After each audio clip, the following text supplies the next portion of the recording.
willkommen zu diesem Video zum großen Finale der 6-Wochen-Challenge in 6 Wochen zum Meister am Klavier. Wenn du bisher alles verpasst hast, findest du alle Links hier unter dem Video. Die solltest du auf jeden Fall mal auschecken, weil auch ein paar allgemeine Informationen drunter sind. Und heute ist nicht nur das Großfinale in Form des letzten Videos, sondern wir machen auch wirklich musikalisch, kümmern wir uns heute um ein großes Finale, wie es einfach viele Musiker auch einsetzen. Ja, wir hatten schon in einem Video den Doppelungseffekt, dass wir mehr Töne einfach gleichzeitig spielen. Ja, ein C, nicht nur ein C, sondern man kann das C ja ganz oft spielen. Wenn wir das Pedal halten, ja, klingt es auch ganz oft gleichzeitig. Und genau darum geht es heute. Schau mal. Ein Akkord, C-Dur. Hier gedoppelt. Hier unten auch. Und das G nehme ich auch noch damit zu. Wenn ich hier das E noch dazu nehmen würde, das wäre zu viel, finde ich. Ja, zu matschig. Gerade in den tiefen Lagen klingen so enge Töne nicht mehr gut zueinander. Die müssen weit auseinander sein.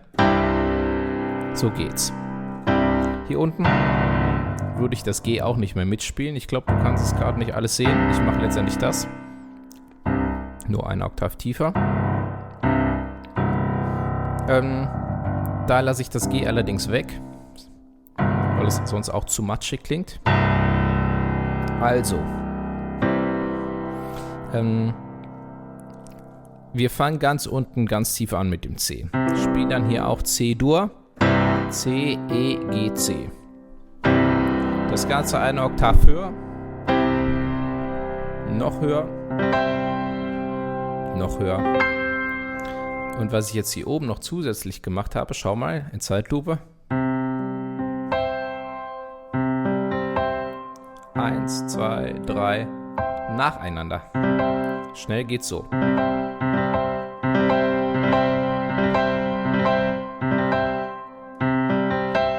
Nicht gleichzeitig. Ja, das gibt dem Ganzen noch mehr Breite.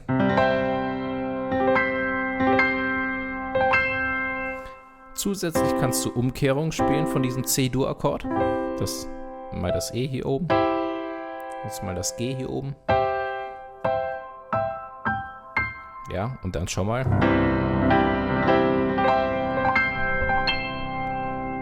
Über die ganze Tastatur. Das Pedal ist gedrückt. Wie fett das bitteschön klingt. So, und dann habe ich folgendes Harmonieschema. Du kannst verschiedene Akkorde spielen. Aber wenn wir jetzt hier einmal das C spielen, C-Dur, als nächstes E-Moll, das sind die Töne E, G, H.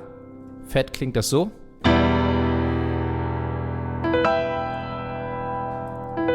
Ja, hier unten E, H, E. Dann D-Moll, allerdings spiele ich das hier F Major 7, es ist nämlich D-Moll 9, was ich letztendlich spiele. F, A, C, E und links das D.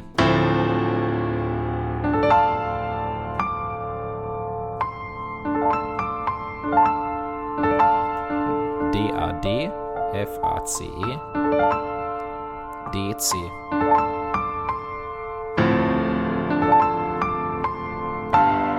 Und dann bleiben wir hier oben mit diesem F Major 7, F, A, C, E und links spielen wir das G.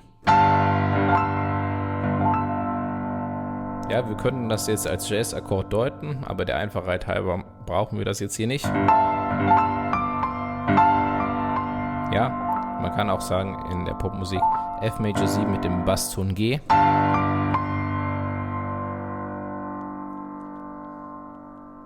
Also nochmal, bisher haben wir C-Dur, E-Moll, D-Moll oder D-Moll 9 und jetzt hier in der Oktave das C, C und C-Dur wieder. So, und dann können wir alles wiederholen. E-Moll, D-Moll,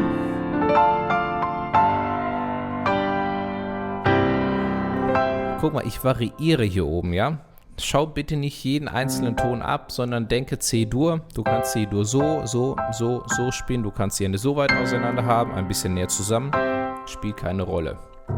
Also doch verändert die Sache natürlich, aber verändert jetzt nicht hier meine Hauptaussage.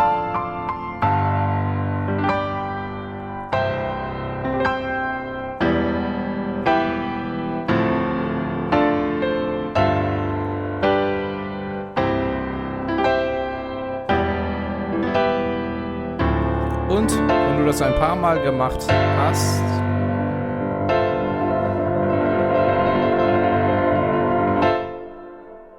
kommt zum Schluss nur noch C-Dur. Und da drücken wir das Pedal und wackeln mit unseren Händen, vibrieren quasi links und rechts. Und am Schluss, das Pedal ist noch gedrückt, aber wenn wir das Pedal jetzt loslassen, machen wir noch einen Abschlag, nochmal feste, mit beiden Händen. Das große Finale. Hier, oder? Achtung beim Vibrieren, aufpassen, wenn du hier verkrampfst, lieber eine Pause machen, Arme ausschütteln, keine Sehnenentzündung bekommen. Es muss natürlich ein bisschen geübt werden, allerdings, ich finde, es lohnt sich total. Was ist das für ein großes Finale? So, und pass auf, vielleicht, ich bin mal gespannt, ob es einer errät. Ich habe mich hier inspiriert an einem bekannten Klavierkonzert. Ja, der Schluss.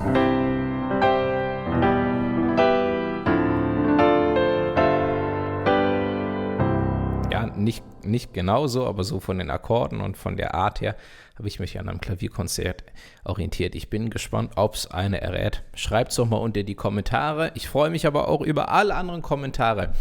Vielen, vielen Dank, dass ihr dabei wart bei der Challenge. Wenn du eine Woche verpasst hast, schau doch noch mal in der Videobeschreibung nach. Check auf jeden Fall sowieso mal die Links aus. Ich habe da ein paar spannende Sachen reingepackt.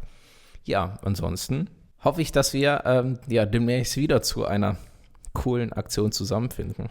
Ich denke schon, ich glaube schon. Also in dem Sinne nochmal vielen, vielen Dank. Teile am besten alle Videos mit deinen Freunden. Würde mich natürlich sehr freuen. Und ja, dafür vielen Dank, aber auch vor allen Dingen, ich hoffe sehr, dass du vor allen Dingen viel Spaß hattest. Und das wäre definitiv die größte Freude. Also in dem Sinne, bis demnächst. Danke und ciao.